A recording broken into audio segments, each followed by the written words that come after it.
Winning Affordable Housing for Community workshop series. This is workshop number 4, developing an effective communication plan for key stakeholders. My name is Gabriella Russick. I'm a senior community planner with CP Planning, and I'm really looking forward to getting to know all of you today.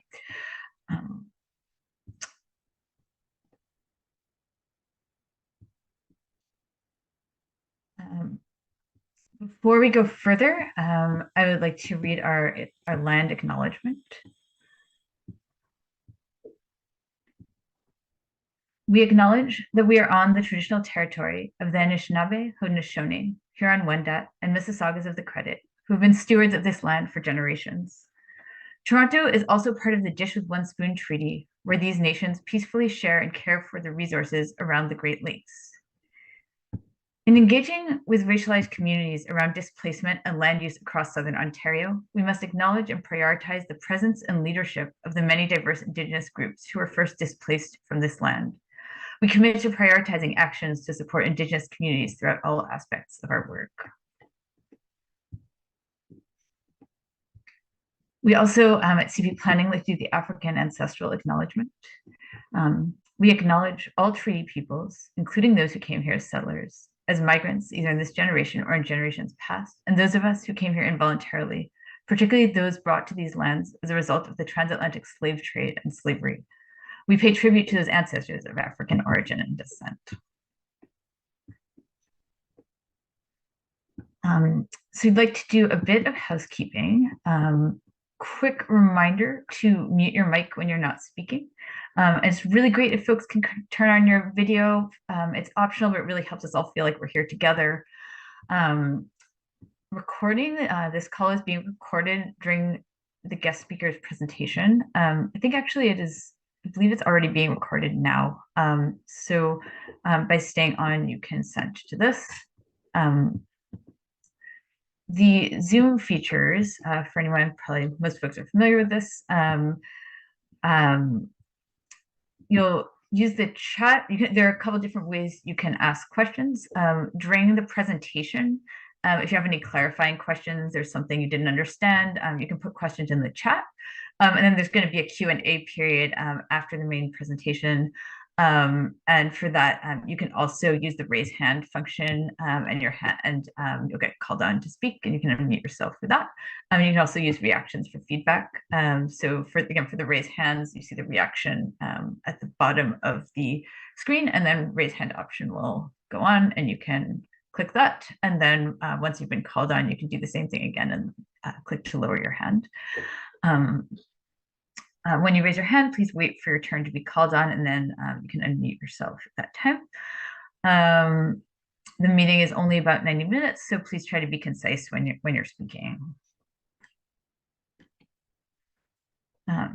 So our agenda for today, you'll get a bit of an introduction to CP Planning, our roadmap project, and the overall workshop series this is a part of. Then we'll have a bit of an icebreaker where we'll hear a bit from you about who the stakeholders are that you're trying to engage with and communicate with in your efforts to achieve affordable housing for community. Then we have our guest speaker, Mark Richardson, and some Q&A period. And then we'll have some closing remarks. And then at the end, we've got a little survey for you all to fill out, which would be really wonderful if you could do that to give us some feedback and tell us a bit about who you are. And there'll also be a bit of networking opportunity at the end where you can do some direct messaging to people that you heard from during the meeting that you think you might like to collaborate with.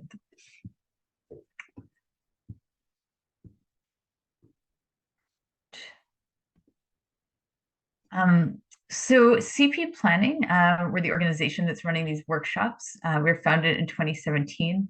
And our vision is a world with more joy, where people are affirmed through a sense of community and belonging. We're obviously doing a lot of work around affordable housing, but it's not just about buildings, it's about sustaining communities. Our mission is to align for investments in solutions that uphold the economic, social, and cultural rights of marginalized people to have access to good housing, good jobs, an adequate standard of living, and opportunities for cultural expression. So really being able to have the housing they need, but also have their economic needs met and really have their communities sustained. So the geographic scope of our work, we do things in individual neighborhoods on an intensive level, but then also citywide and nationally. Some of the workshops we're doing like this one are for people from anywhere, but then we also do a lot of localized work in particular neighborhoods supporting community organizations. And we collaborate with nonprofits and charities, community groups, private, academic, and public organizations, really all the different types of partners that are necessary to make affordable housing initiatives happen. This is our team. We are really dedicated to establishing an inclusive planning economy. We've got a very diverse team here, lots of different experiences coming to the table. It's a really great group. So this workshop is part of our roadmap project called the Roadmap for Redevelopment Plans to Confront Systemic Racism. And this project is an effort to reduce the displacement of racialized people and increase affordable housing supply accessed and owned by these communities. The idea here is that communities can get displaced due to increasing housing costs, and we want both to make sure that everyone has the affordable housing they need through supporting the development of more affordable housing, but also not just like making sure everyone has the housing they need, but making sure that they get to stay in their communities that they have built and get to have that community stay the way it has been. The way our work focuses on strategic planning, mentorship, and relationship building, where we connect these racialized communities that are experiencing displacement challenges with the experts who have the assets or knowledge or social connections to help community organizations to plan and develop affordable housing, funders and people with expertise in the planning process, people with connections with developers, really to make it possible for communities to get the housing that they want. A particular focus for us is issues around new transit infrastructure. Many municipalities where the government is investing in new transit, communities have been flagging the fact that this is causing displacement because the land values go up around the transit lines, and then either rents go up or building owners sell their building to a developer who builds unaffordable housing. And so a key part of the roadmap project really has been trying to directly support those communities that have identified that this challenge is happening in their area. So that's how we chose our focus areas for our work. The major objectives of this project are to collaborate with municipal planning processes to achieve zero displacement adjacent to transit. To quicken the pace of affordable housing development, we really want to see affordable housing getting built a lot faster than it is. And right now there are so many barriers, especially for nonprofit organizations. So we want to make it possible for that housing to get online faster. We want to empower racialized communities through their economic inclusion in affordable housing development. So not just consulting and having input, but actually being involved in co-design processes, and even better to be owners and operators of affordable housing, to have the organizations that are led by and that serve racialized communities becoming affordable housing operators. We also, as part of this, want to build the capacity of racialized residents to be leaders in setting the agenda for the planning of housing in neighborhoods. And that's really what we're trying to do today, help make sure that residents understand how to engage in the planning process, engage with developers, really push for the housing that they want to see in their community. And finally, we want to build consensus and alignment across the housing industry on the solutions to invest in order to achieve all of this, so that all these different players within the housing industry are in the same page about the best way to make affordable housing happen and prevent displacement. So this workshop series is called Winning Affordable Housing for Community. It's a set of 5 dedicated workshops providing residents with the tools and training to engage with major stakeholders involved in the development process for housing. So we're really trying to help build your capacity to persuade all the key stakeholders that you need to convince in order to achieve your goals for securing affordable housing units in your neighborhood. So these are all the different decision makers, policymakers, and developers It could include people like city councilors, urban planners, provincial elected officials or policymakers, for-profit developers, nonprofit housing organizations, all of these key players that you really need to get on board with your initiative in order to make your vision a reality.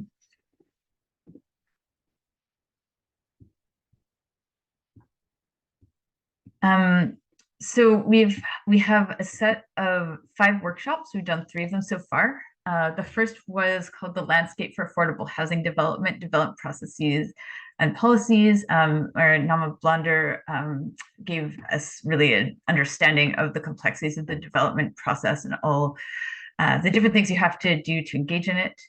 The second one was types of successful affordable housing initiatives, where we learned from Tapestry about community financing options for funding affordable housing, and from Hania Cheng from the Chinatown Community Land Trust about community initiatives to get affordable housing to happen in their community.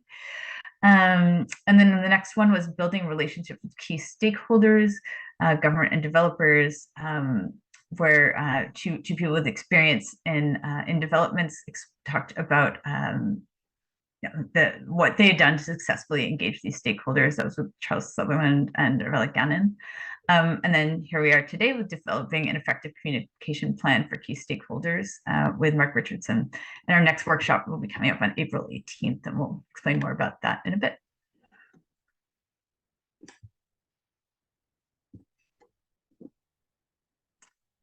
Any questions about any of that before we move into our icebreaker? Great. So I think we already started with the first one, which community and organization are you representing today? But if anyone would like to unmute for a minute and share a little bit about what initiatives around housing you are involved with in your community or in the organization you're working with. We don't have a ton of time, but we'd be happy to hear from a few people. I think folks would be interested to learn about what you're all working on. So yeah, you can just use the raise hand function, and then I'll call on people and you can unmute.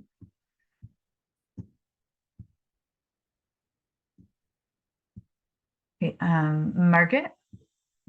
Good evening. From the also in the Jane Finch area, and as part of the confronting anti-racism, where I was a senior for 2 years.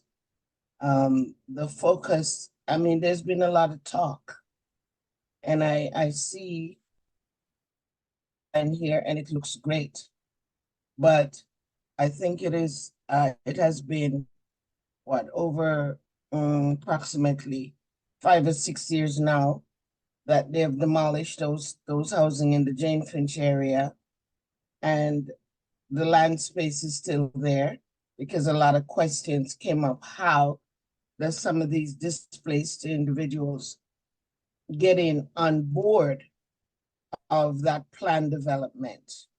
Again, in the Little Jamaica area, because a lot of those people were renters, and a lot of them did not own their own property.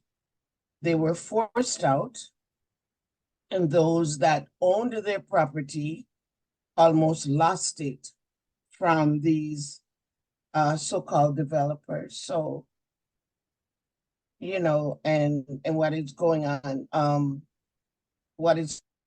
in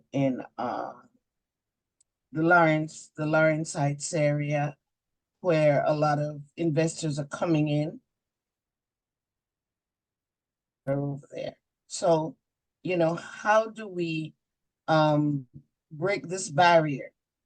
Because it says, the previous workshops, how to get involved, but when you're not getting response from some of these organizations, what happens then? Thank you. Let's see, who else do we have? Robin? Hello, everybody. I'm Robin from the 613-819 Blog Hub in Ottawa. Is my sound coming through clearly? It's okay, good. We're a group that focuses exclusively on systemic anti-Black racism. Hence, the housing as a system is one of our focuses. So the people that we have to convince are city councilors. And in Ottawa, like in the GTA, we have basically a city council where the majority of them will throw millions of dollars at the police without a second thought, but affordable housing, not so much. So we do a lot of advocating against the Ottawa police, trying to move the money from the Ottawa police to other initiatives like housing. So anyway, the city councilors and the organization that manages housing in Ottawa, which is called the Ottawa Community Housing. So.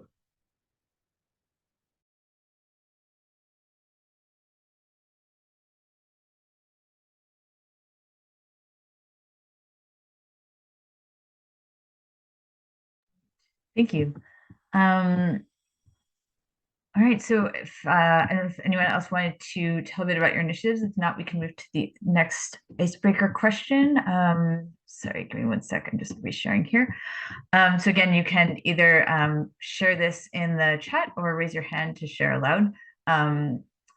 We're interested to know, what are some key individuals, organizations, or groups of people that you want and will need to persuade to support affordable housing development in your community? Templeton? Oh, I'm so sorry. I wanted to answer back to your first question. I think Sure, go ahead. Slide. So hello everyone. My name is Templeton Sawyer, and actually I just recently started a new nonprofit that recently started last year, March. We just launched to the public this year. It's called Alive House, and we're focusing on supporting refugees, newcomers who are faced with homelessness. And so, of course, housing is actually one of our key areas that we're interested in building. And so definitely this year is our communication and collaboration to the public. And so we're looking to connect with different individuals in the housing industry and also with different refugee organizations to connect because this work cannot be done alone. It has to be a collaborative approach. And that's one of the ways that we're trying to definitely connect. So I'm happy to be on this call today as well. Perfect. Welcome.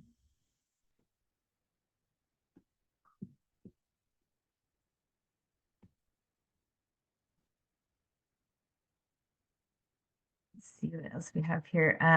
Someone's mentioning the need to connect with and persuade investors. Yeah, that's really essential. Let's see, Cass? Yes, hello. Hi, my name is Cass, and I'm from the Toronto Community Benefits Network. So it's great to be here with CP Planning and everyone else. I wanted to answer your second question. What are some key individuals, organizations, or groups of people that we want to persuade to support affordable housing? I would definitely say we need to see with the TOC, so that's the transit-oriented communities, that are being built around the transit lines. We need to see Infrastructure Ontario, for one, be really in support of affordable housing since they're trying to densify those areas of the city. That would be a systems change if, the province was really, truly supporting affordable housing and having set minimum targets. As well as, I would say it would be a systems change to see some of these REITs, the real estate investment trusts, that again, they are the ones building these tall towers with hundreds of units in them. So it'd be a systems change to see these REITs like Cap REIT or Cadillac Fairview, these big developers, smart centers, to support affordable housing.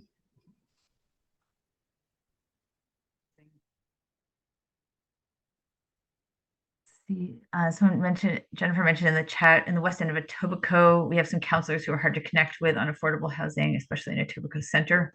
Yeah, counselors are going to be really essential for sure. Any other thoughts we want to share about who they'll be needing to persuade?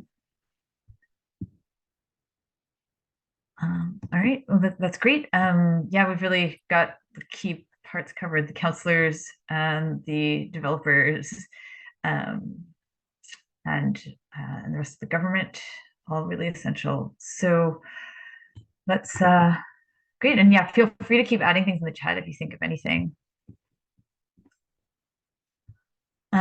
So on to our guest speaker, Mark Richardson. So Mark is the Chief Technology Officer at Rich Analytics. He has 25 plus years of consulting experience with public sector clients at all levels of government in Canada. He's also the founder and technical lead of the HousingNowTO.com Affordable Housing Tracking and Transparency Project, which he's been doing since 2019. Which helps enhance transparency and opportunities for genuine civic engagement. He's also an active ULI volunteer with the Terwilliger Center for Housing in Washington, D.C. And then he's a regular collaborator on urban affordable housing innovation projects with University of Toronto School of Cities and Toronto Metropolitan University's School of Urban and Regional Planning. And he'll tell us a bit more about everything he does in his presentation. So yeah, welcome, Mark. So yeah, I'll jump right over to you. Okay, and I'm gonna take over the screen here if I can. So we hate to stop. There we go.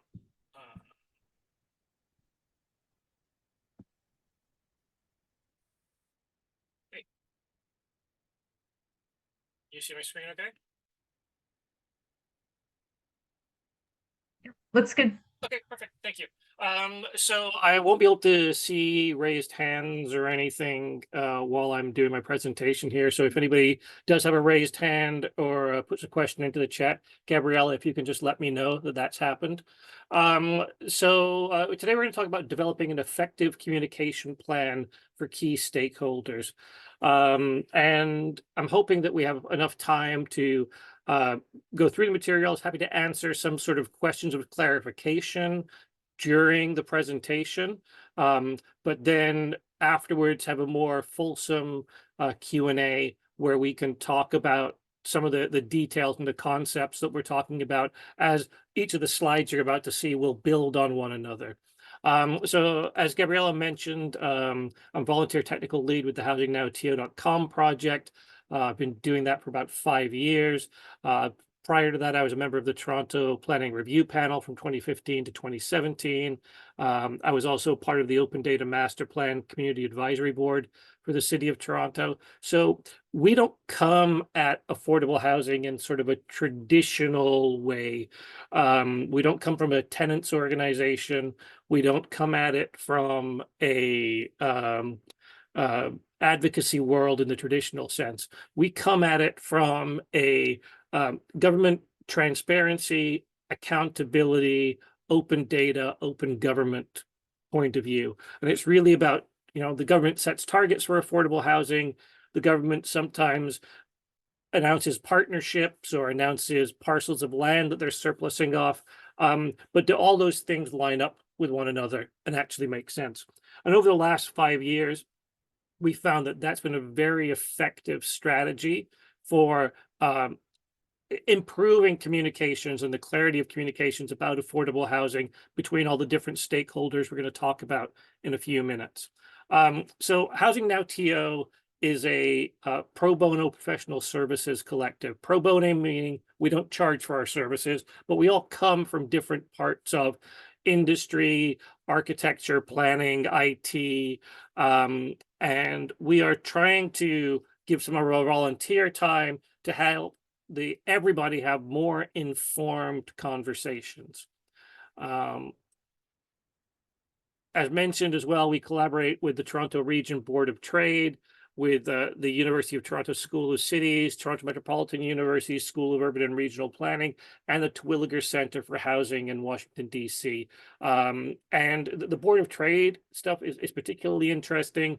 The reports are a few years old now, but there were a series of reports about housing for workers and housing for essential workers that the Board of Trade worked on 2019 to 2022. And we provided some data and input into that. And those might be reports that that people on this call would be interested in. If you can't find them on the Board of Trade site, then we'd be happy to provide them to Cheryl, and she can share them out with the participants who are here. So I know there's people from all over Ontario and potentially other parts of Canada. So I wanted to sort of talk about our geographic limits in the city of Toronto. Our volunteers only work within the borders of the city of Toronto. Sometimes we get asked to give a little bit of help. So today I was actually on a call with the city of Mississauga about their affordable housing plans. We've also had conversations with councillors in Ottawa. We've had conversations with people in Barrie, and Calgary, Winnipeg have also reached out occasionally, just asking for some of our information, often our methodology and how those methodologies can be reproduced in their geographies. We limit ourselves to the city of Toronto proper, because there's enough for us to keep track of here. And because we are all volunteers, we have a finite amount of bandwidth. The benefit of being in the city of Toronto from a lot of this communications point of view is it is the biggest municipal government in Canada. It's also the heart of the provincial government in Canada. The federal government spends a lot of time and attention on this. And in addition, we have almost all of the major media in Canada is based here. Most of the major newspapers, most of the major TV stations, you're going to have more reporters per square kilometer in Toronto for magazines, for everything, than you will have pretty much anywhere else in the country. So some of the strategies and the conversations that we're going to have today are very much within that Toronto bubble. Your mileage may vary if you're an advocacy organization in somewhere like Thunder Bay. You have fewer channels to be able to access media, make those connections. We have the benefit of our geography. In addition, we have a large population. There's over 3 million people within the city of Toronto proper. There's over 7.2 million people just within the greater Toronto Hamilton area. So there are lots of different places and organizations for us to interact with. In other parts of the country, you may be more limited in finding stakeholders and like minds that you can interact with. So where do we sit? What do we focus on? We focus on government-supported affordable rental housing, which really sits in Toronto. The median income in 2021 was $84,000 a year. We put the US number in there because sometimes we have US people participating in some of our presentations as well. We really focus our efforts on people who are at or below median income. So household incomes that range from about $16,000 a year up to $84,000 a year. That's a large spread. There's a lot of different kinds of rents that fall within that spectrum, but that's really where we fall. So when you look at affordable and below market ownership, we do a little bit of work with groups like Options for Homes or Habitat for Humanity, but the majority of our volunteer work is with people who are in the rental housing space for below market rental in the city of Toronto. City of Toronto has a program called Housing Now. It's managed by an entity within City of Toronto called CreateTO, which is their real estate arm. There are currently 21 sites within that program. We've been tracking those sites since 2019, plus a number of other programs that have laid in afterwards. So we've had the rapid housing program, we've had the modular housing program. The city now has something called Modern TO, which is repurposing old office buildings, for example.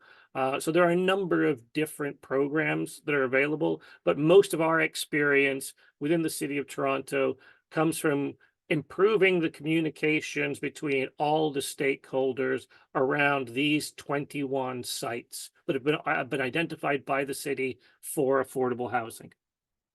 So when we're looking at effective communications, there are really just the 5 W's.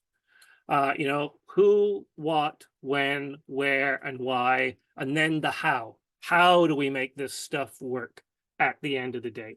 So there were lots of people who were in the chat earlier on talking about the who. The who is it that we're trying to communicate to? Well, you have what we consider a different layer of who's. The first group, obviously, in Canada, if you're trying to do any kind of affordable housing, you're going to have to communicate with government. But government isn't one thing. Government is a bunch of little things, and sometimes they play well with one another, and sometimes they don't play well with one another.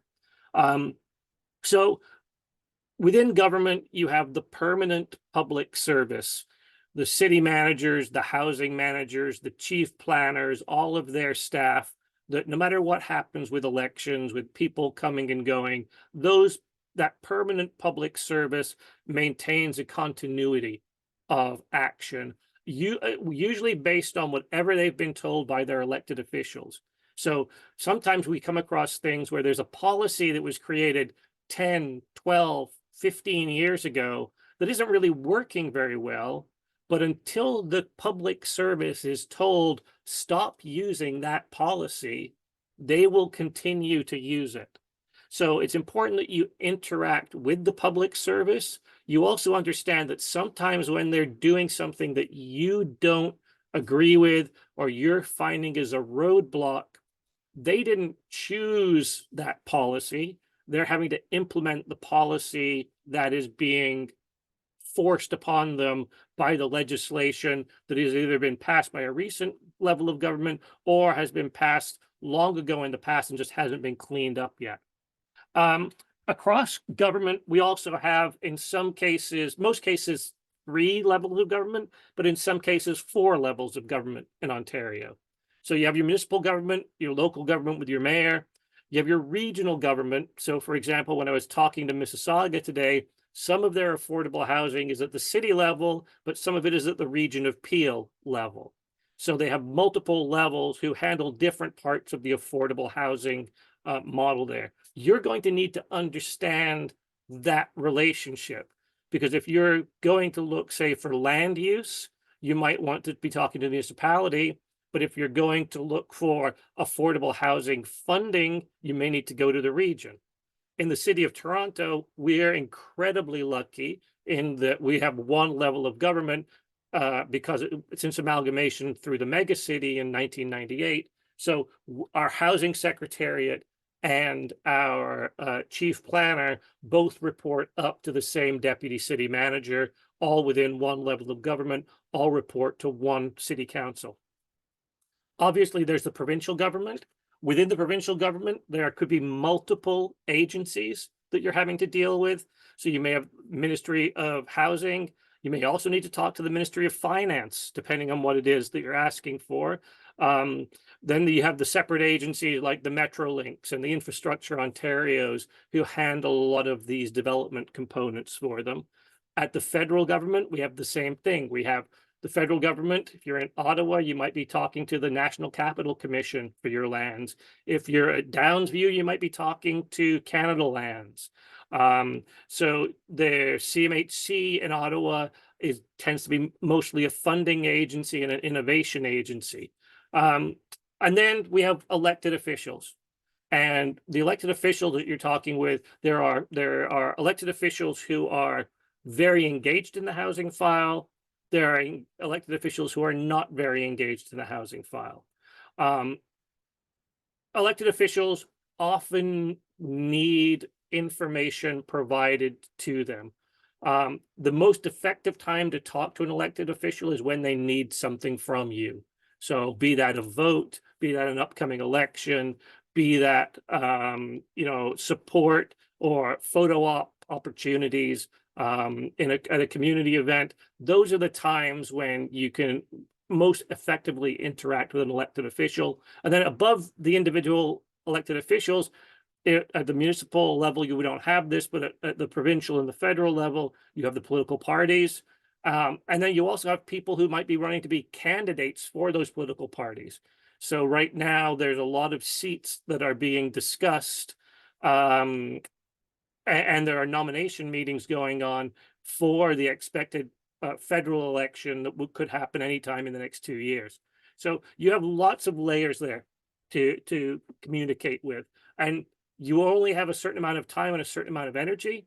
So you have to be strategic about who you connect with at what times. We're going to talk about that in a little bit coming up. Another cohort that you need to communicate with, and this is something that I find small organizations do not do very effectively. You need to interact with the industry, with unions, and with non-government organizations. So you do need to talk to developers. Even if developers don't want to talk to you, you need to understand developers and the development industry a little bit. You need to talk to the unions, because the unions are very influential, both in the development world and in the government world.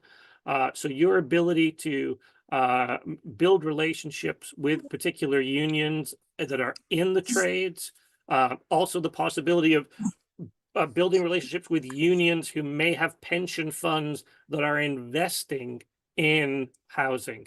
I know somebody mentioned Cadillac Fairview during one of the comments earlier. Cadillac Fairview is 100% owned by the Ontario Teachers Pension Fund. So if you're a teacher, or you've got a relative who's a teacher, or who's a retired teacher, and you're not happy about how Cadillac Fairview is conducting its real estate business, your best thing to do is to be communicating as a pension fund holder back through the teacher's pension plan in order to help influence that. I think there's somebody who's not muted. I'm hearing like a crackling sound. Can you make sure everybody's muted, Gabriella? Thank you. Developer associations. So another important group to communicate with are developer associations. So there are nonprofit developer associations like ONFA, the Ontario Nonprofit Housing Association. There are for-profit organizations like BUILD. There are associations like the Wood Council, who specialize in all the materials for creating mass timber and wood housing. You also have trade associations like Urban Land Institute, like the Realtors Association, like the Federation of Rental Apartment Owners, and then you have social impact orgs. So social impact orgs might be organizations like United Way or Civic Action. You know, the Lions Club, the Rotarians, the kinds of people who are in your community who often are active in fundraising and other networks that your organization may want to tap into as you're working towards your affordable housing project. Media. Now we want to figure out effective communications with media. There is print. There's less and less print every year. You know, we lose local community newspapers. We lose local community websites. But there is still some print media, particularly in a big city like Toronto. Radio is probably the broadest media in Canada.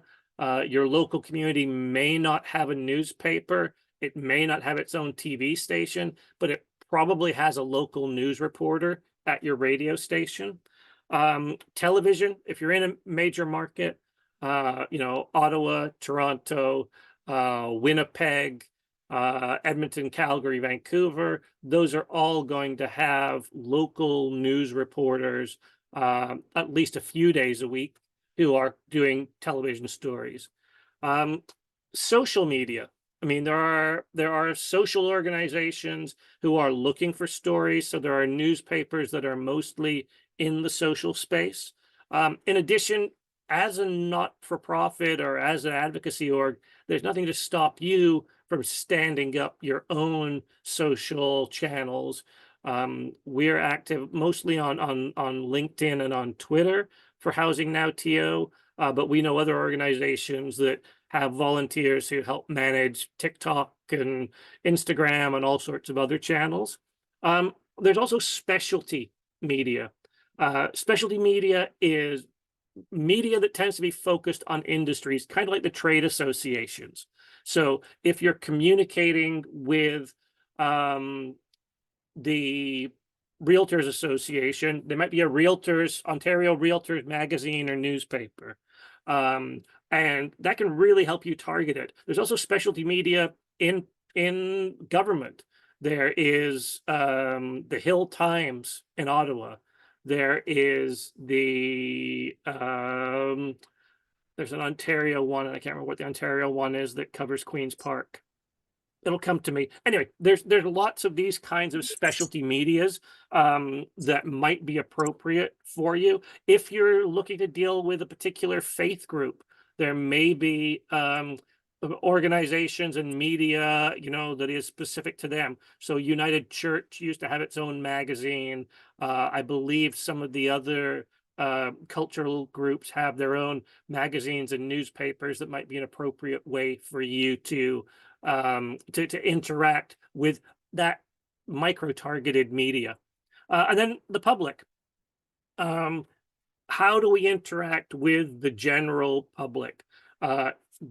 An individual in the neighborhood where you're looking to make some change, organizations in the neighborhood where you're looking to make some change. Sometimes they're formal organizations like a residents association, a ratepayers association, a business improvement area. There are also citywide organizations that you might want to be able to interact with. So earlier on, we talked about social impact orgs like the Lions Club, like the United Way, like Civic Action. But there are also those citywide organizations you might be able to tap into that are mostly for the public. So like YWCA, YMCA, they may have ways for you to help communicate with their membership if what you're providing ties into their mandate. Same with the faith-based organizations. I've gone and spoken in a lot of church basements over the years about affordable housing. Almost every faith-based organization, if it has a food bank or it has a drop-in or it does out of the cold overnight shelter stuff through the winter months, they probably have some sort of committee or working group that is trying to deliver social services or support social services, including affordable housing in their community. So when you're talking to all of these groups, each message has to be somewhat customized for who you're talking to. But really, the communication style that you have is very similar for every one of these groups. At any given time, you are only going to try and make 2 to 3 key points or create key requests to a group. You're not going to go with a list of 20 things that you'd like them to do. They won't read through your list of 20 things. And because you've taken 20 things to them, they're not likely to take you all that seriously. They also don't have a lot of time to read all of your materials. And depending on who it is you're communicating with, they may not always have the same comprehension and language skills that you're expecting. So photos, infographics, charts, visuals, explainers that are easy to consume are really important. And in addition, when they have received your effective communications, what is the specific action or outcome that you're asking for? So we are going in with a couple of key points. We are reinforcing those key points with easy to understand visual materials.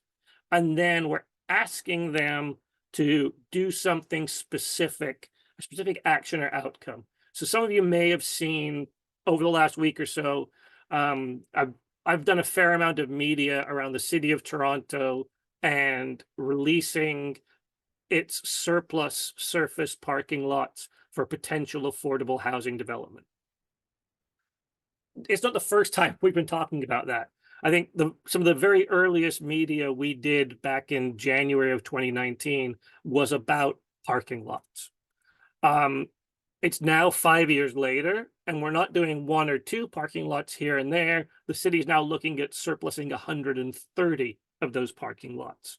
So there's probably also an important rule for you to take away from today, and it's a comment that you've probably already heard before, that you overestimate what you can do in 1 year, you underestimate what you can do in 10 years.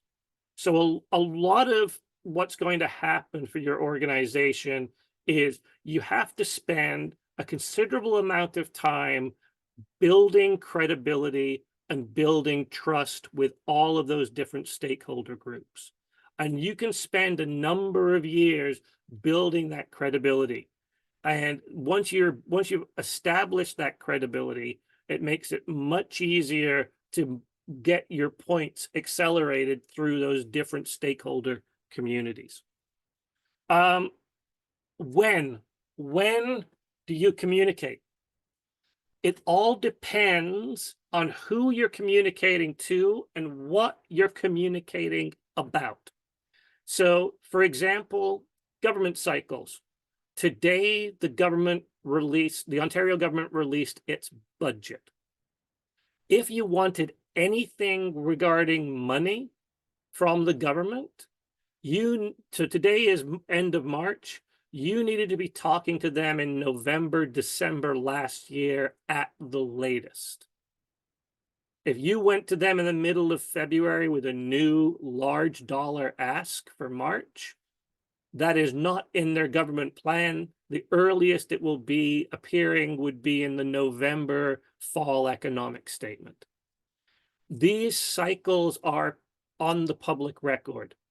You can go to the City of Toronto's website, see when all the council and the committees meetings are. You can go to the provincial website, see when the legislature is set to sit at Queen's Park, when it goes on break, how long it goes on break for. In previous years, when have budgets and other things been delivered? You will see those. Same in Ottawa, you can see the schedule of Parliament. You can see when things are passed. So there is a government cycle. The budget in the federal government is actually ending this week. The federal government doesn't run on a calendar year. So when you're looking for money, you have a little bit more time to ask the feds into the early part of January than you do with the provincial governments. Industry cycles. There are industry events that take place at certain times of the year. So the Ontario Nonprofit Housing Association meeting is almost always in the fall. The Canadian Housing Renewal Association is almost always in the spring. The CMHC conference was last week in Ottawa. It is almost always just before the end of the government fiscal year. So there are these cycles that when you find out what they are, you can figure out who you want to communicate with. The media cycles are different depending on what kind of media you're trying to connect with and what kind of story you're trying to tell. If you have a time-sensitive story where you're asking for something that is specifically going to be at some level of government or is going to have some kind of decision point, you probably need to be starting your media strategy of communications to the media 2 weeks out.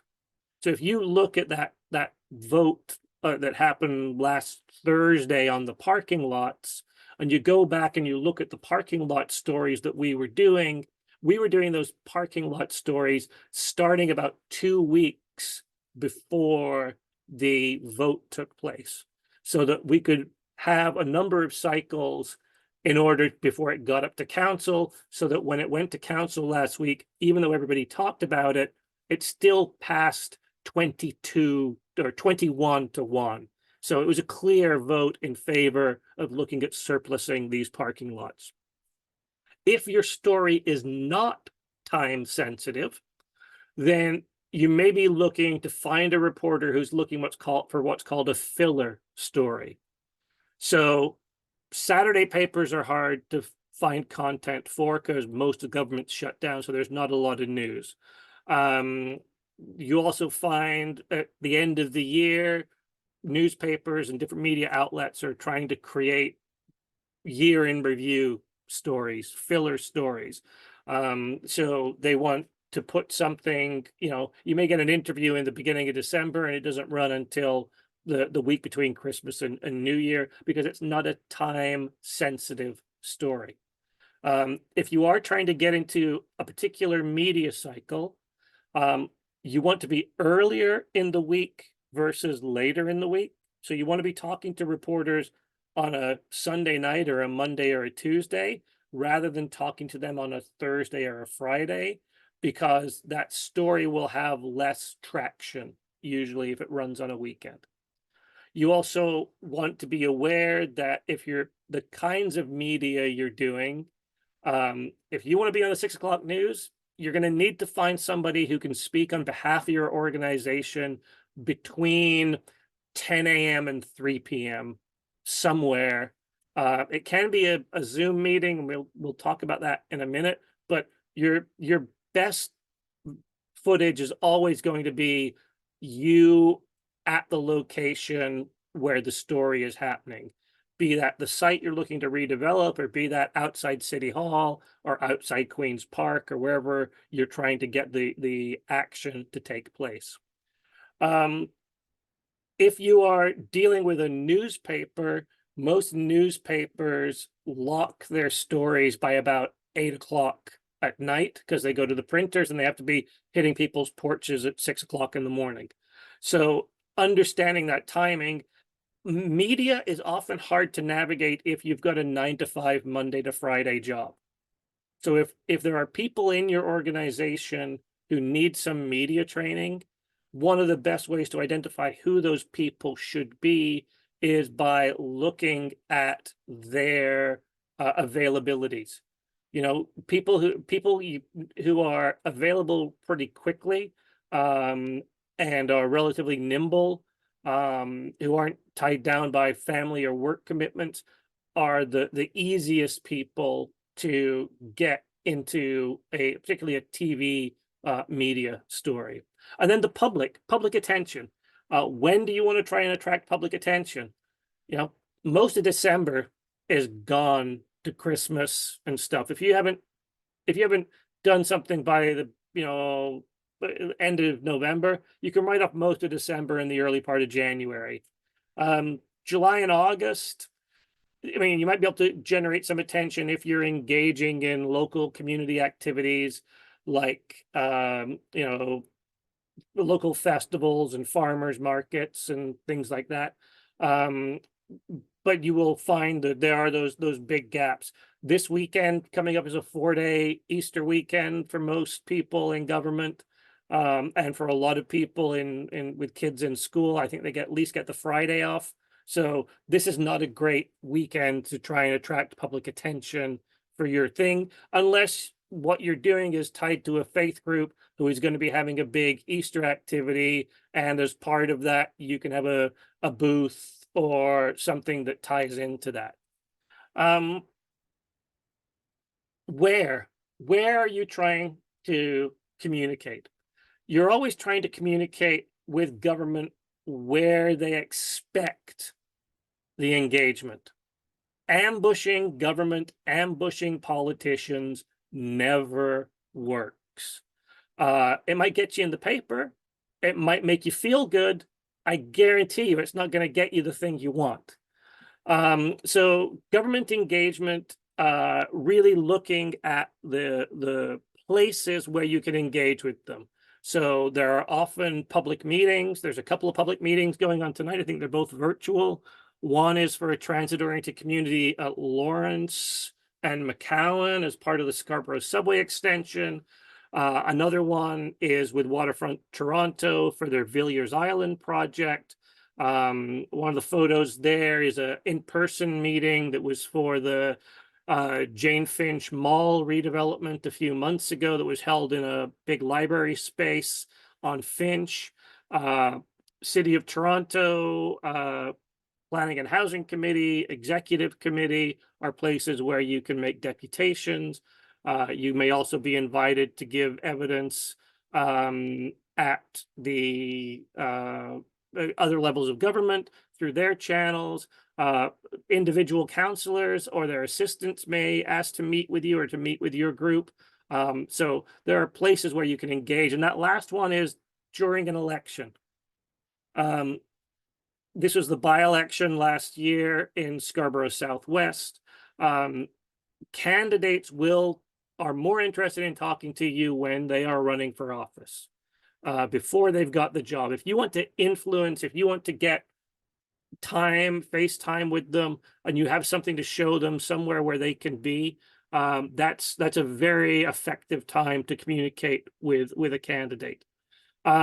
Industry and non-governmental association events. So there's one there, which is Urban Land Institute and School of Cities, which was an interview, fireside chat with Mayor Chow, the Ontario Nonprofit Builders Association.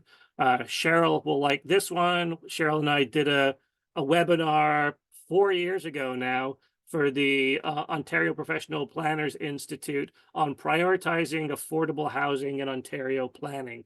That was the first COVID conference. So it was our first virtual conference that year. And then with media really being in your locations. So if media wants to interview you, even if it's for print, because they might bring a photographer along, or most reporters now can take a good enough photo on their iPhone that it might end up in the newspaper. Have them come to the place where you are. Seeing what you see around me here, boring backdrop guy in his WebEx or Zoom session isn't very interesting. This photo is not going to get on the newspaper, right?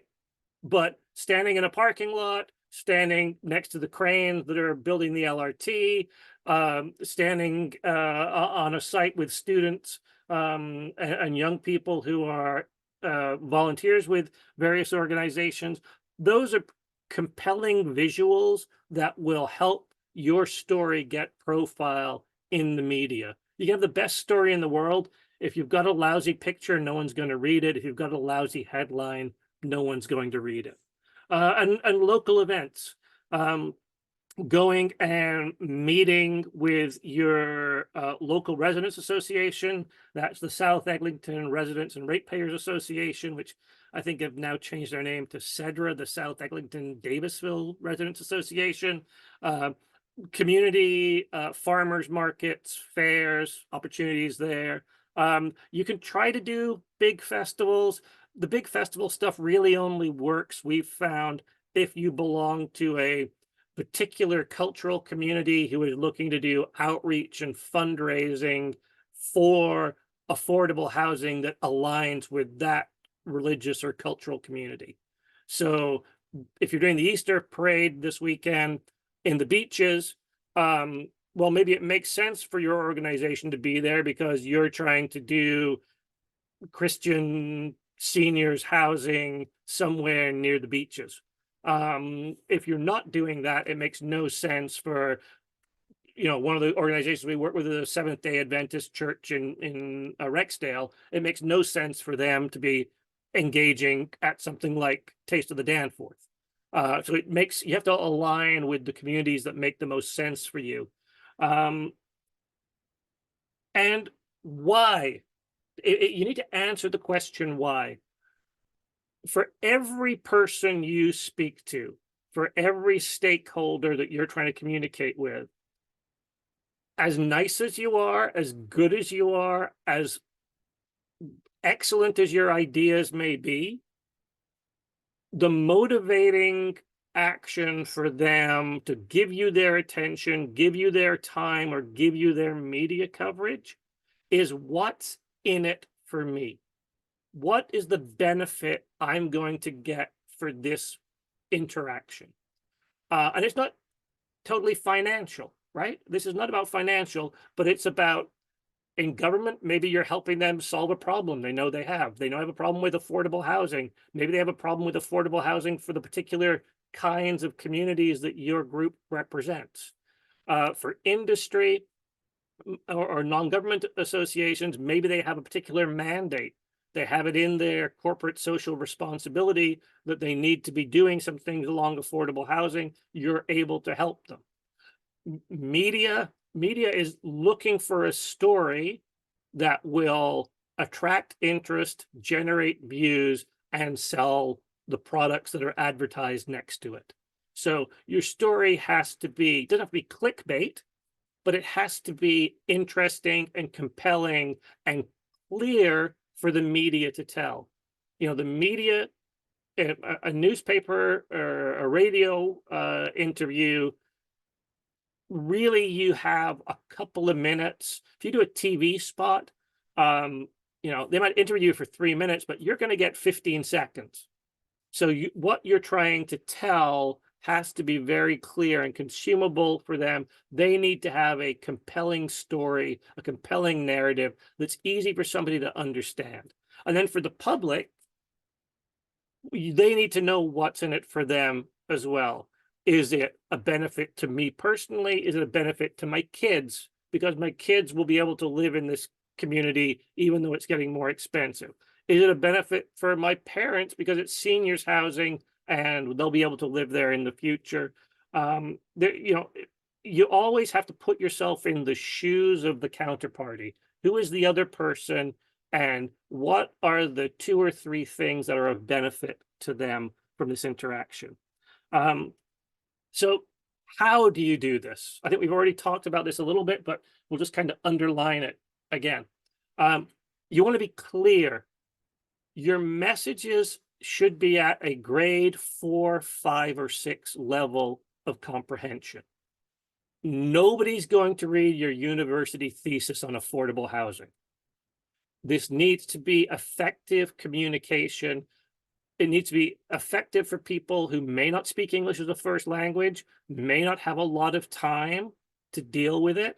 And if you actually use like Microsoft Word or Google, in the review tab, you're able to have it go through and give you a reading comprehension score, and you want it to be at a grade 4, 5, 6 level of comprehension. That means your language is simple enough that everybody is able to understand it. So you want that concise. You want it short, simple, accessible language. The 2 or 3 things that we're trying to tell, we're trying to be short, clear, accessible. I often suggest hand it to your kids if you've got kids. Hand it to your grandma, hand it to your grandpa. Can they comprehend and understand it? And then Mark, sorry to jump in. Would you be able to wrap up the presentation in about 2 minutes to be sure we have enough time for Q&A? Yeah. I think Awesome. we're, because how's the end of the circle? So Wonderful. Be consistent. The reason why politicians use talking points is because they work. You know, so Barack Obama was yes we can. Rob Ford was subways. Pierre Poilievre is axe the tax. Those clear, crisp talking points and terms you can use and repeat will have impacts over time. So and that's really, really important. Just some examples of our volunteers, you know, doing effective communications. So some of our student teams at an event with the federal housing minister at the Empire Club, meeting with City of Toronto staff from the Housing Secretariat at Metro Hall, being interviewed on City News, and also presenting some of their work at the City of Toronto's Planning and Housing Committee. You will notice that we are all consistently wearing our blue shirts, our blue shirt branding. Visual consistency doesn't hurt either. T-shirts don't cost that much money. And I think each of these shirts costs about $20. But it does give you a visual presence when you're in these meetings, when you're taking these photographs. It's also important that you're taking your own photographs at all these things.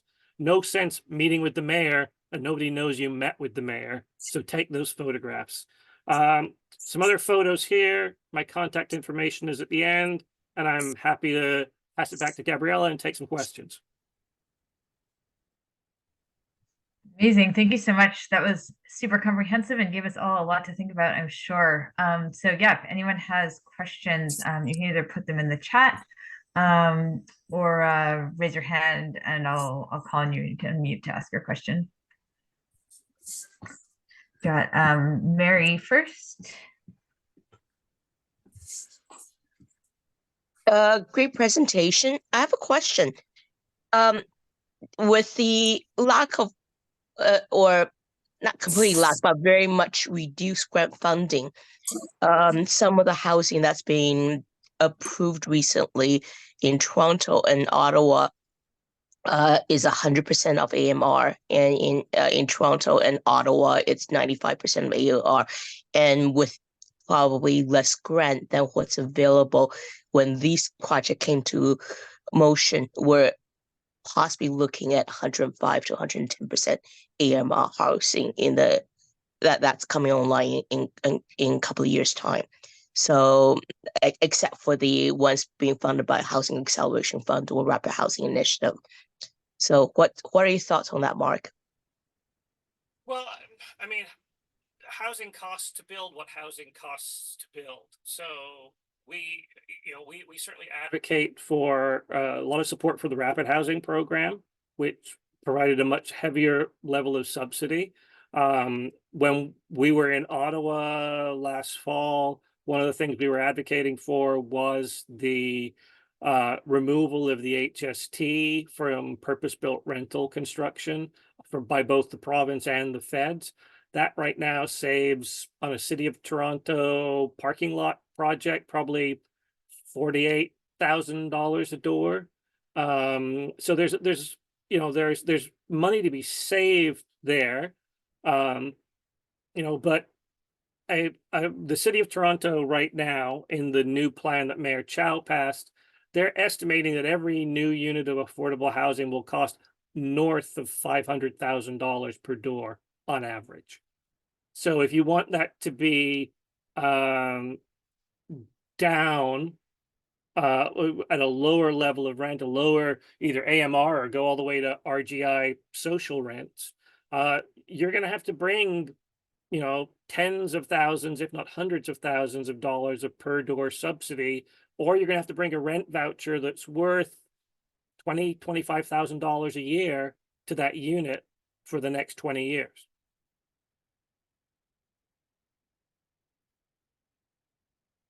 So what would you advise us to advocate for on a federal level, provincial? Like we have a Dream LeBreton Flats, which is that's Dream and Multi-Faith, right? Yeah, and they have Dream has 133 units and 59% of MMR, and in perpetuity and for MHI, and Dreams 117 units at 79% of MMR, and so that's 41% affordable housing, and MHI didn't get a dime from the province. So I'm not very. I mean, the province is not the most. They're not very warm towards social housing. They'll provide dollars to get people out of hospital beds and into supportive housing, but they're not as interested in sort of low income housing for the workforce community.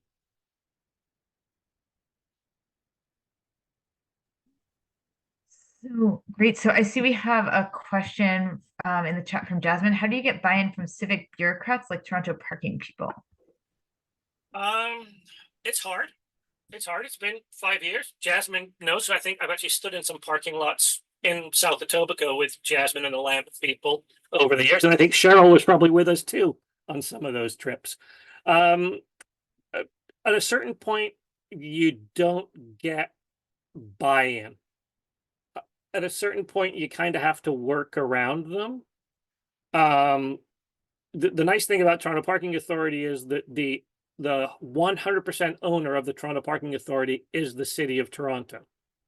So the City of Toronto owns it. Council can tell the Toronto Parking Authority to do whatever it wants. Last week, Council told the Toronto Parking Authority to begin to work to take of its 300 surface parking lots, to take 130 of them through the process of assessment for could this be better used as housing instead.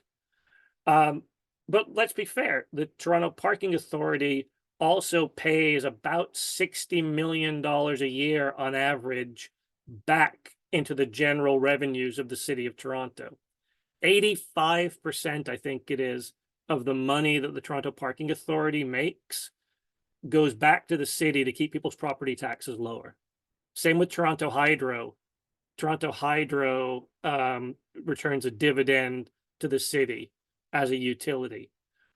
So, I mean, the best way to get buy-in is to make a case that doesn't hurt them too much with a civil servant.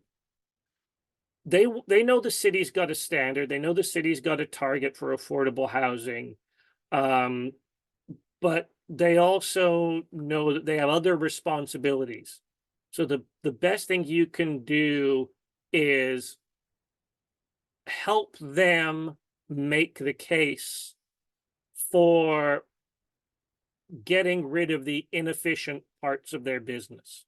So as Jasmine just put into the chat, they're lazy land. So we know that there are some particular parking lots in South Etobicoke that are very lightly used. And for a while, I think because we couldn't get the data out of the parking authority, the easiest thing to do was just to have somebody who was walking their dog every day take a photo of the parking lot once at 8 o'clock in the morning, once at 4 o'clock in the afternoon, and then we could kind of keep track of how busy was that parking lot. It helps you make that case. Politicians come and go, bureaucrats tend to be around longer, and you have to earn their trust. Embarrassing them, making them look bad in front of the politicians, you might be rightfully upset with them, but it's pretty rare any of them ever get fired. So why would you put your organization or yourself as an advocate in a position that you were known as a troublemaker and stuff? It just like it might feel good at the time, but it totally defeats the long-term purpose of what your organization is trying to accomplish. Because if you're like, we're dealing with Waterfront Toronto on the Portlands.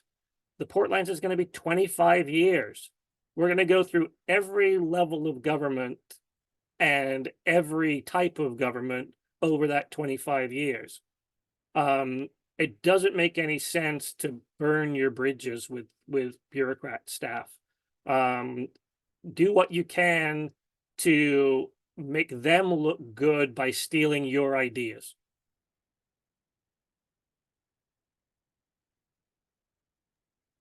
Great. So any other questions from participants? If not, I had one, and then maybe we can head on to the wrapping up. So a question I had is, you were talking about these types of stakeholders that often communities struggle to engage with, like the developers and the real estate investment trusts and the trade unions. I was wondering if you have any specialized tips for how to get those conversations started with those groups that we have less experience engaging with. I would say prioritize them in different. So it's going to be easier to deal with the pension funds who are Cadillac Fairview if you have a bunch of teachers in your organization or retired teachers in your organization who can apply pressure that way. if you're dealing with particular trade unions, you might, the carpenters union, for example, is very active in the housing world and is always looking to make positive connections, as far as we're aware. LIUNA, which is the Laborers International Union, they actually have some affordable housing projects. I think they're running their own project in Hamilton. And it might be seniors housing for retired union members or something like that. But there are some good ones. The REITs are probably not the place I'd start if I was a small organization. Like, understand where you can appropriately apply your influence, and your value to a large REIT doing a large development might not be as big as it is if you are dealing with, say, the teachers, Cadillac Fairview, through a group of teachers that are affiliated with your organization. But they are hard conversations. The larger your organization, the more, the REITs and the banks and stuff are way happier talking to the United Way than they are talking to a particular small sized organization. United Way has been doing a lot of stuff along Golden Mile. So your way to get to them might be by earning trust with United Way and getting involved in the roundtables and things that are taking place for that particular area of town, be it the Golden Mile, be it Downsview, be it, I'm speaking later this month or later in the spring at the Scarborough Community Renewal Association or something like that, which will have a United Way